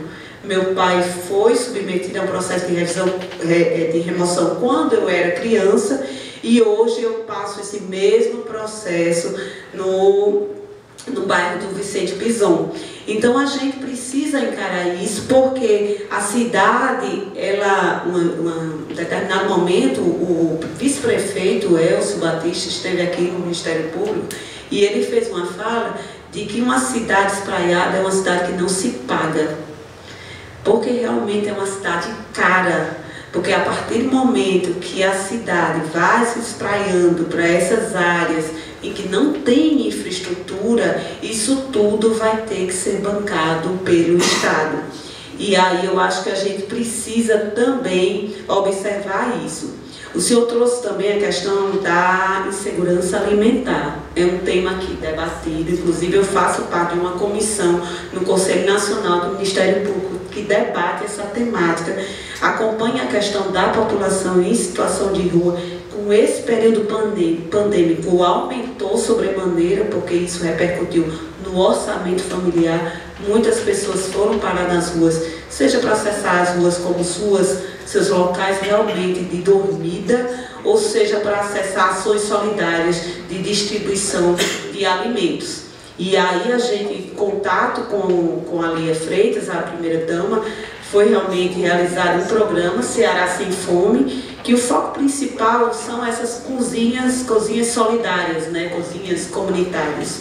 E aí eles trazem essa experiência do Bom Jardim e do MTST, ali no Janguru Sul, que também é uma prática que hoje é desenvolvida. A ideia do programa realmente é fomentar essas parcerias, né, público-privadas, para poder trazer várias experiências e trazer esse protagonismo dessas cozinhas para se distribuir no Estado como um todo. Outra questão que a gente também observa é essa questão do comprometimento da ausência de escolas e, ao mesmo tempo, o comprometimento também do deslocamento das pessoas dos seus trabalhos para as suas moradias. A gente, na nossa atuação, trabalhando a população em situação de rua, nós conseguimos alocar algumas famílias em moradias, né? A gente fez uma interlocução e conseguimos fazer com que algumas famílias que estavam em situação de rua entrassem naquele programa Minha Casa Minha Vida, não sobre um sorteio geral, não. Eles entrariam em virtude da sua situação de risco, né? Não é área de risco, mas é uma situação de risco com demanda fechada, que a gente chama. E aí, hoje, eu procuro fazer o acompanhamento, que é meio que um laboratório para a gente, para entender se a moradia está certo nessa ausência de centralidade, que a gente sabe que a concentração da população em situação de rua é eminentemente no centro, nessa Regional 2, né? E aí a gente observa que essa moradia periférica, no bairro José Walter, que a gente, né, conseguiu lá no Cidade Jardim, compromete para que ela se consolide, porque toda a rede de apoio dessas pessoas que receberam as moradias, elas estão concentradas eminentemente no centro. Então, CAPES, CRAS, tudo eles, a Centro POP, né, que é o centro de referência da população em situação de rua, está concentrada no centro.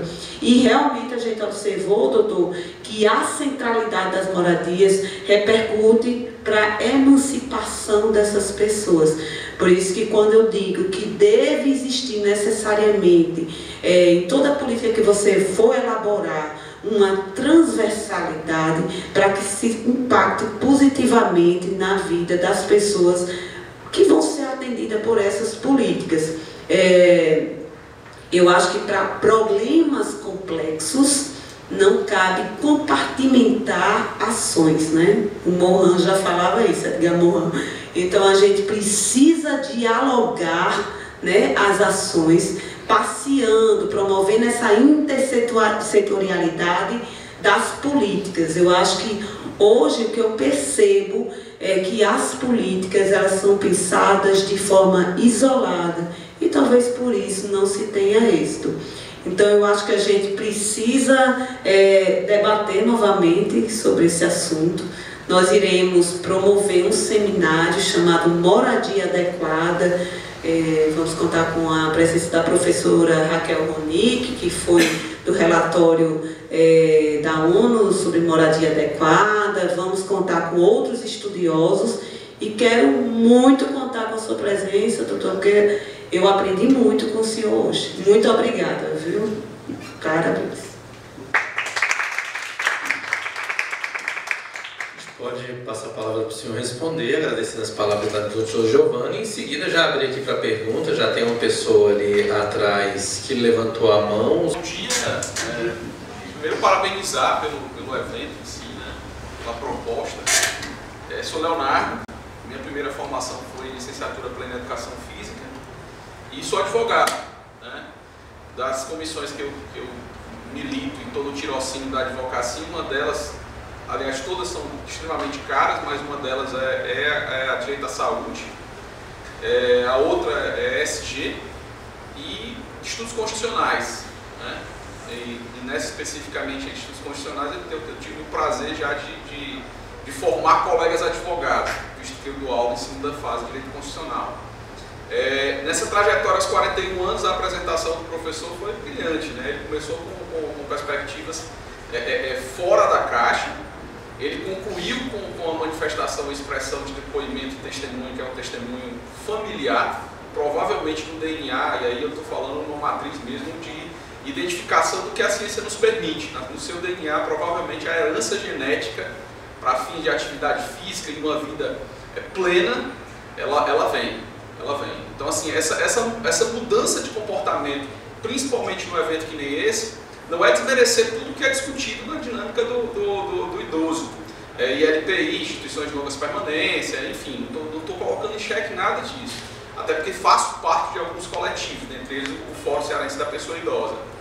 E desenvolvo algumas atividades desde os 17 anos com a pessoa idosa, mas não me identifico envelhecendo no processo de envelhecimento que vai estar chegando e assolando e demonstrando essas transições urbanas, onde a gente tem espaços de postos de gasolina virando farmácias, espaços de grandes redes de supermercados virando farmácias e a própria farmácia virando um novo conceito, que é o conceito de saúde. Então, assim, a gente tem dentro do amparo legal a lei de 2018 aí sobre a questão dos modais de bicicleta, o apoio à bicicleta. À época foi colocado em 2018 pelo então presidente Michel Temer a utilização da CID de combustíveis. Nós temos mecanismos dentro do segmento do Estatuto da Pessoa Idosa, do Plano Nacional, que são os conceitos de universidades abertas para a terceira idade. E eu acho que esse tema especificamente, isso aqui era para ser não pela desmerecendo que estamos aqui, afinal isso aqui é plateia cheia e de extrema qualidade, mas é um tema que a gente precisa rever conceitos. Se eu apresento qualquer dinâmica do que eu faço hoje em dia dentro da perspectiva esportiva, representando um grupo que é chamado World Sports, que é evento esportivo, a gente sempre tem na nossa matriz pedagógica e na nossa matriz técnica abordagens que abranjam essa pluralidade, essa diversidade de Brasil e Brasis.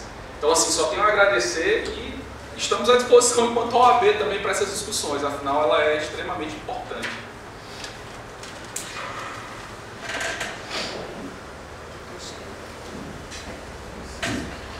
Bom, agradeço as palavras também de elogio e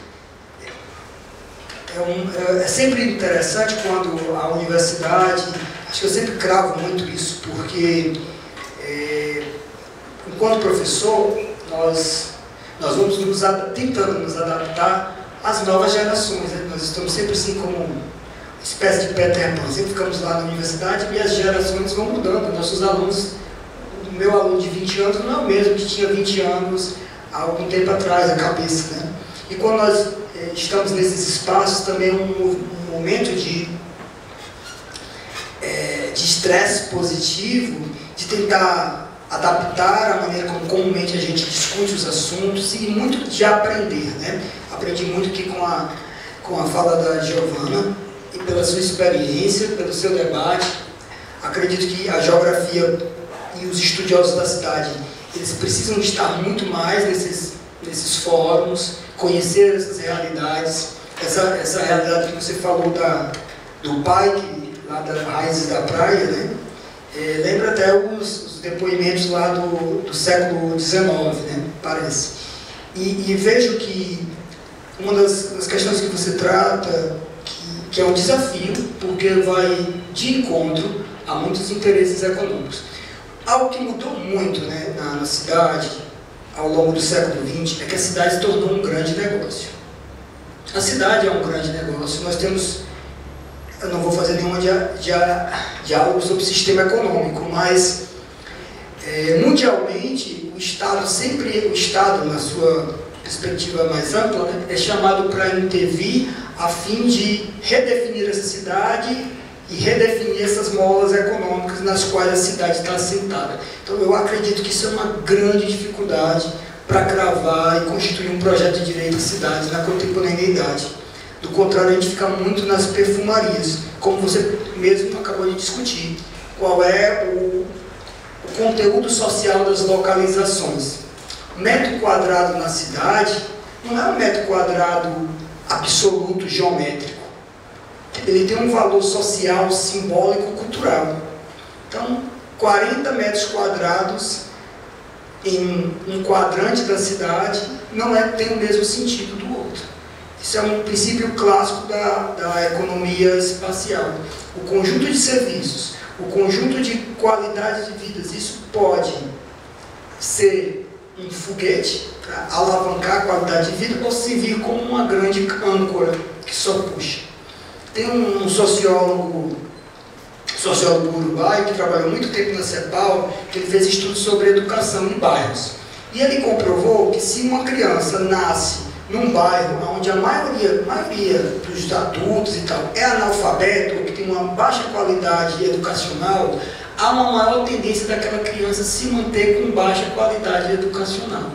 Mas se ela mora num bairro que, mesmo sendo pobre, há uma diversidade educacional, há uma maior tendência para que ela atinja um estágio educacional melhor. Quer dizer, à medida que ela tem a diferença e as oportunidades, a possibilidade dela estar melhor na cidade e ter uma mobilidade social, mesmo nos padrões capitalistas, é muito maior.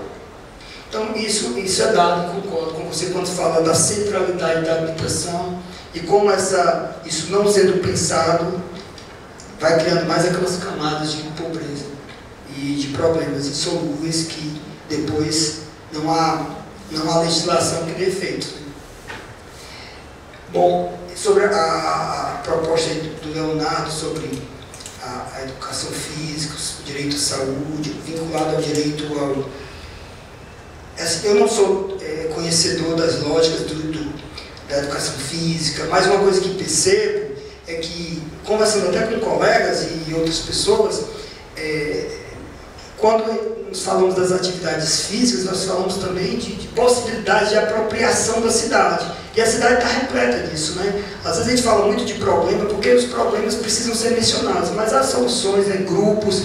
Eu conheço muitos grupos de ciclistas, grupos que fazem outras práticas, que incluem pessoas de diferentes situações, que estão se apropriando da cidade. E a cidade, ela tem uma relação direta com o esporte, com o lazer, com a competição, né? Quem esquece das cidades gregas, Atenas, e a ideia da Olimpíada, dos esportes, das manifestações do corpo. Hoje isso ganha outro conteúdo que está relacionado ao bem viver, né? Ao superar certas doenças. Então eu também concordo com você de que a cidade ela tem que se abrir esse tema, a cidade tem que ser uma cidade mais aberta à caminhada, as ruas têm que estarem mais abertas a receber as pessoas, as praças, os parques, porque não adianta isso. Eu já vi até algumas ações da prefeitura ou de outras instâncias, né? Não adianta só criar infraestruturas, as infraestruturas são importantes, mas você também precisa criar ações indutoras. Essas ações elas podem vir diretamente de instituições, né, como secretarias ou outras instituições postas na gestão pública, municipal, por exemplo, mas também podem partir de bons exemplos locais de uso dos espaços públicos. Uma cidade que enfrenta esses problemas é uma cidade também que conhece a sua história, que ela não anula a sua história. Então, muitos dos nossos problemas, eles podem ter solução naquela base que é fundamental para conhecer a formação da cidade de Fortaleza, como, por exemplo, as práticas de vizinhança, que foram paulatinamente abandonadas. Então, o bairro como centro da vida, como reconhecimento, isso tem se perdido por essa explosão da metrópole. Como nós podemos fazer isso? Nós podemos estabelecer um projeto piloto de intervenções que vão da dimensão da forma até as atividades que incluem a moradia. Por que não pensar isso com recursos públicos de vulto? Por que não estabelecer um laboratório nesse sentido? Pensando a história dos lugares e as boas práticas mundiais do urbanismo, do esporte. Então, eu acredito que nós precisamos ser mais ousados. Fortaleza é muito ousada em certos aspectos, como transformar-se aí num balneário Camboriú, em prédios de 50, 70 andares. Mas, Dubai é um pouco mais pobre, né? Mas eu acho que nós precisamos ser mais ousados, muito mais ousados. É isso. E acho também, doutor, só me permita, viu, Enes? Eu acho também a gente divulgar boas práticas, né? Eu até esqueci de comentar, acho que é importante trazer lá no Cais do Porto, certo? O pessoal do Serve Luz, eles estão no processo de reconhecimento. Serve Luz é umas zonas especiais de interesse social, e o Cais do Porto foi também reconhecido agora como ZEIS prioritário. Na verdade, tudo é ZEIS, mas eles, para poder formatar o PIF, que é o Plano Integrado de Regularização Fundiária, eles elegem as ZEIS prioritário para poder começar a atuar, né? Exatamente. E aí lá eles se anteciparam. O Cais do Porto, o que é que fez? Não esperou a prefeitura vir uma coisa verticalizada, indicando o que é que você deseja, comunidade.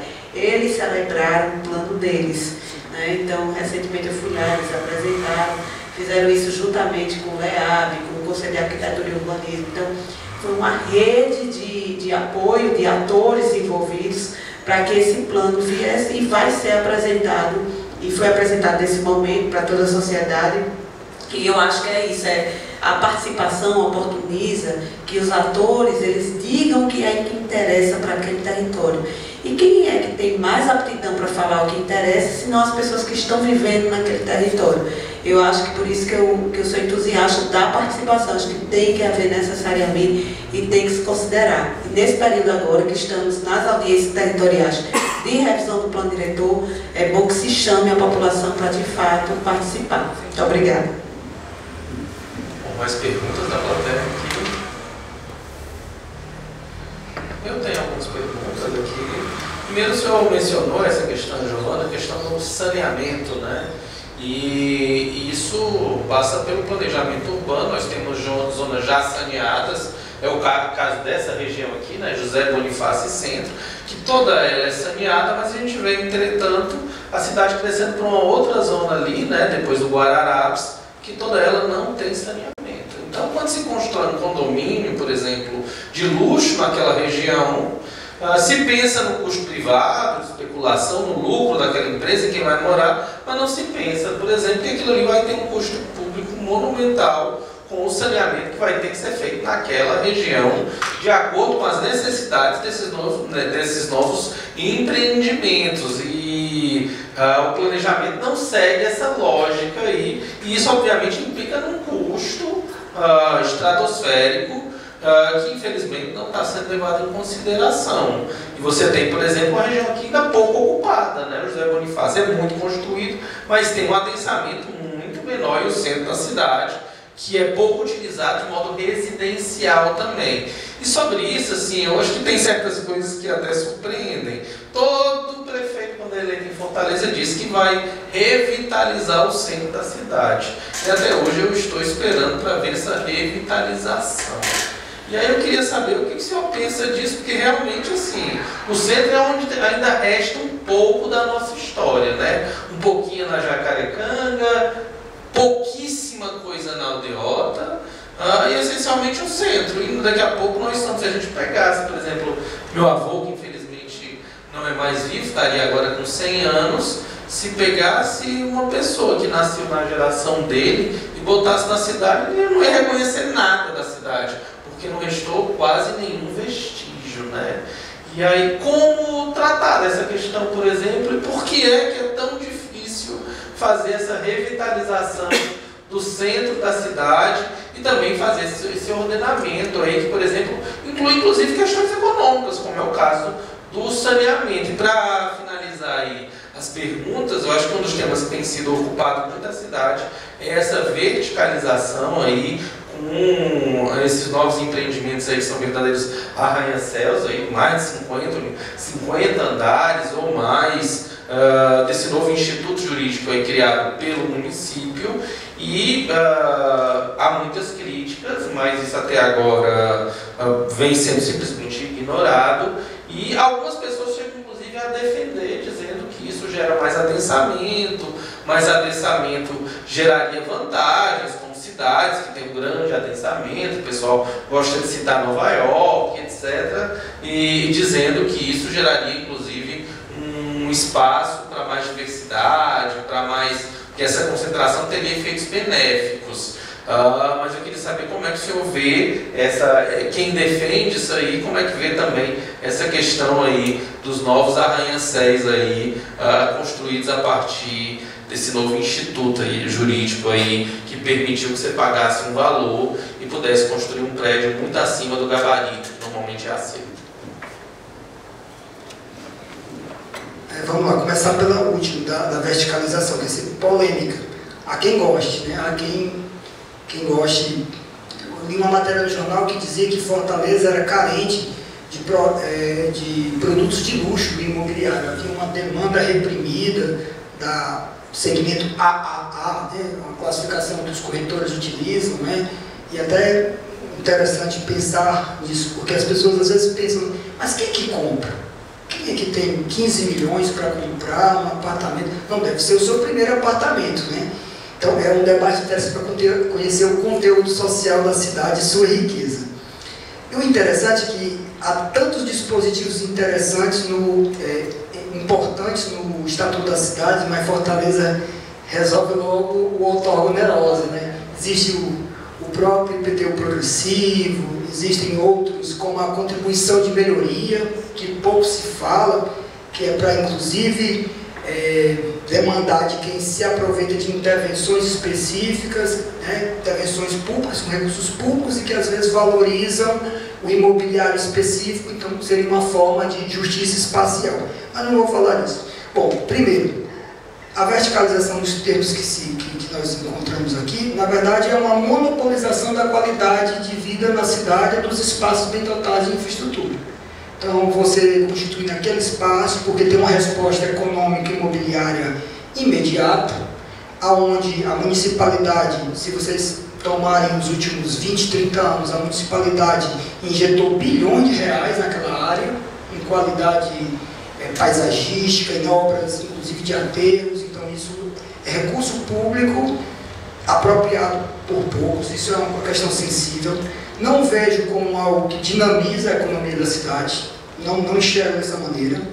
Vejo que existe Fortaleza, aqui é um outro debate, Fortaleza tem players imobiliários muito fortes, que controlam o mercado imobiliário há muito tempo, famílias que vêm da década de 60, que muitos dos seus capitais se tornaram vultosos no imobiliário, e com certas questões que a gente poderia discutir, mas não vou tocar aqui, mas, bom, elas se mantêm muito importantes. Tanto é que esses projetos, nenhum desses projetos é projeto de corporação regional ou nacional ou internacional. Todos são corporações locais que captam recursos, lógico, de ordem financeira, mas não vejo como algo que trará qualidade de vida e resolver problemas da cidade. Não gera adensamento, isso é uma falácia. Se você pega um mapa, toma um mapa de adensamento, a chamada densidade demográfica de Fortaleza, não é lá que você vai encontrar maior densidade, porque você vende um apartamento de 300, 400 metros quadrados para 4 pessoas morarem, enquanto você tem zonas no quadrante noroeste de Fortaleza, que você tem 5, 7, 8 mil pessoas por quilômetro quadrado.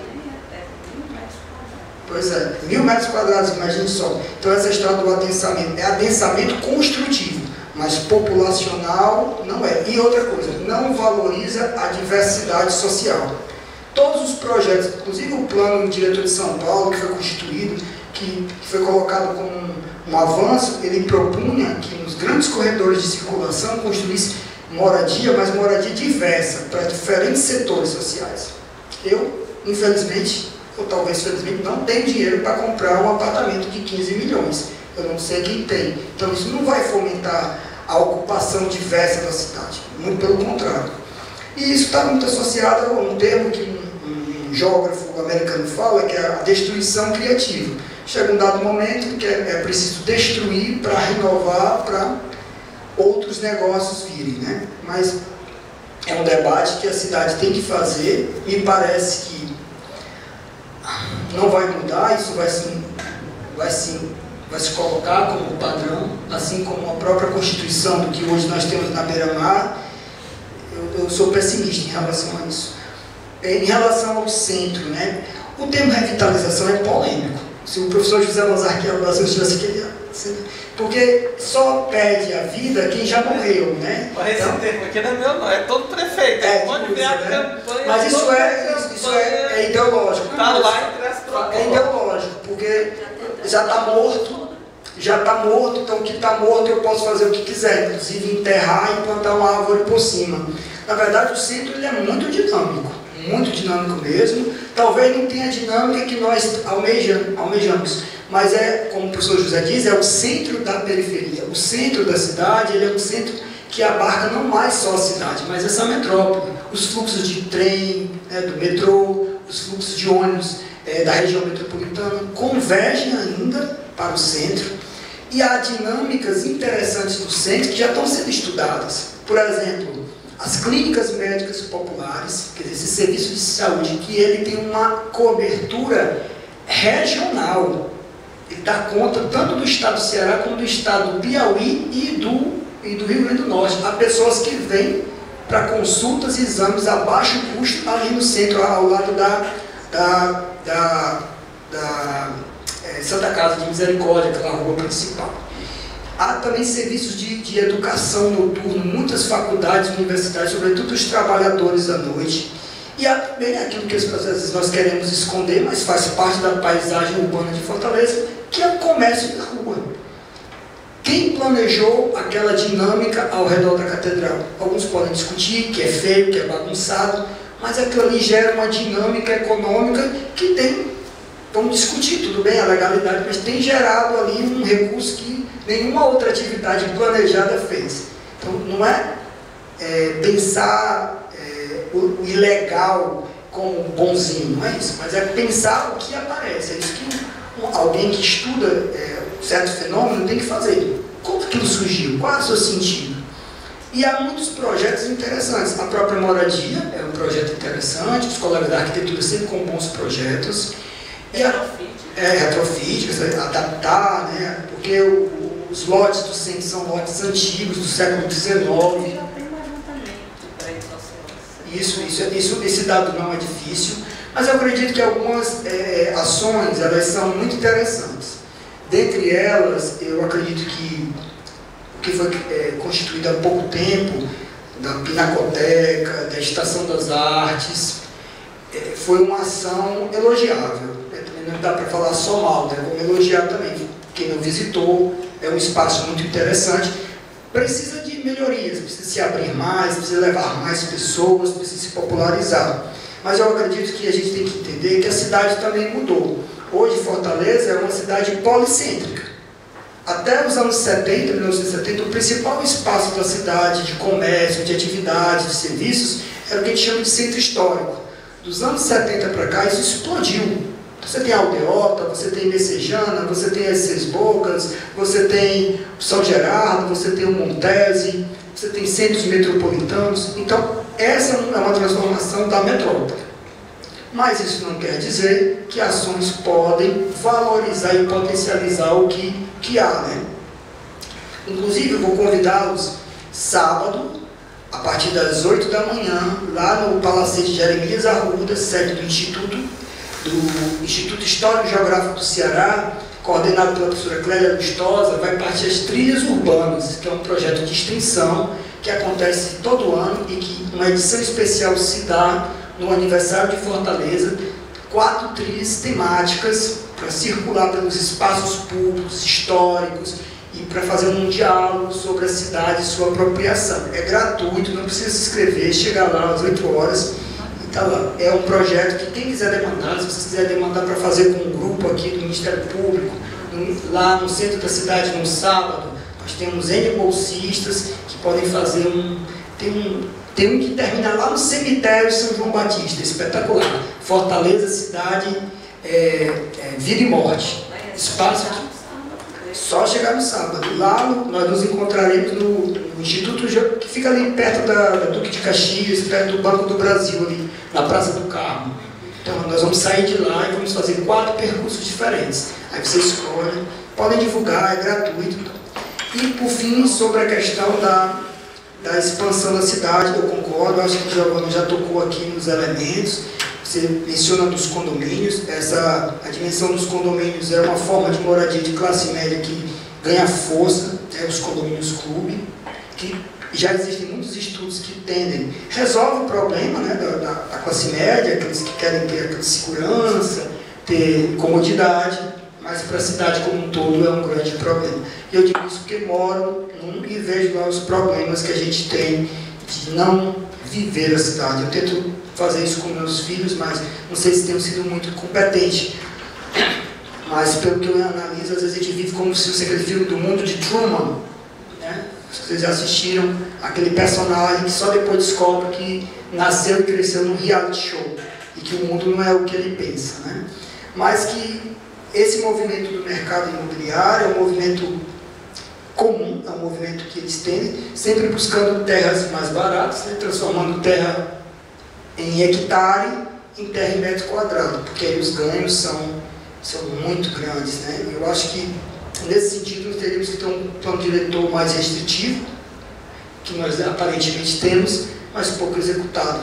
Essa é a única ferramenta legal, né? Do contrário, é o que dá, inclusive, base para as ações do Ministério Público, das associações, e também tentar entender aonde esses condomínios estão instalados, que muitas vezes se dão ao lado de comunidades, e essas passam a ser espremidas por esses condomínios até que são removidas ou incendiadas, né? Como nós temos várias histórias em São Paulo de coincidência de incêndios. Exatamente, né? Coincidências. No Rio também. É isso. Mais perguntas? Eu teria várias perguntas ainda, mas se eu for fazer todas as perguntas que eu gostaria, eu acho que a gente emenda aqui com a tarde. Então, eu queria agradecer muito ao professor pela presença, pelo debate.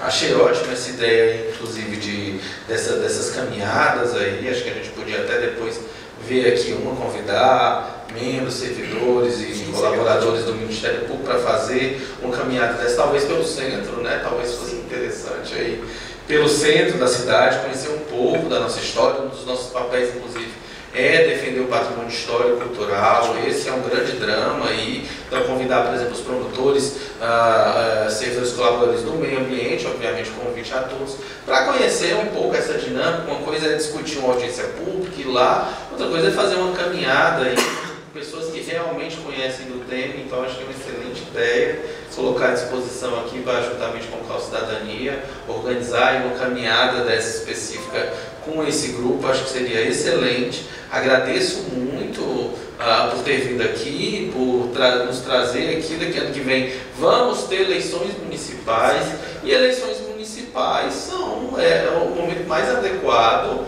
para discutir realmente um projeto de cidade. A gente muitas vezes discute pessoas, mas não discute projetos. Mais do que pessoas, nós precisamos discutir projetos, o que se quer para a cidade. Não importa se o fulano, se o prefeito é A, B ou C, é o que ele se compromete, o que efetivamente ele executa e pensa para a cidade.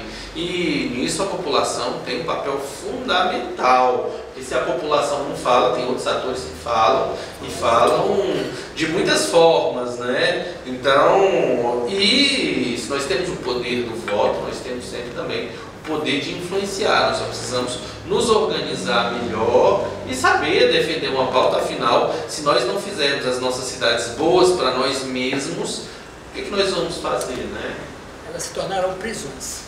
Já são quase isso, né? Hoje, assim, por exemplo, esse é o grande drama. Eu não morava aqui na infância, minha mãe se mudou para Brasília, mas meu pai era daqui, então eu vinha nas férias ficar com ele. E o bairro de Fátima, que essa região todinha, eu andava com meus primos de bicicleta nas férias. Então eu andava de bicicleta, eu e mais 5 meninos aqui, meus primos pela cidade, meus irmãos e meus primos pelos bairros todos, e ninguém se importava. Hoje eu não deixaria meu filho andar de bicicleta pelo bairro, que é algo absolutamente saudável, algo excelente, mas tem medo de assalto, tem medo do trânsito também, se tornou muito mais selvagem, muito mais indisciplinado, e a gente simplesmente acaba deixando de viver a cidade, né? E era algo trivial, ninguém discutia não. Iam só as crianças e andavam de bicicleta pelo bairro todo, sem problema nenhum, não tinha drama nenhum, era algo trivial.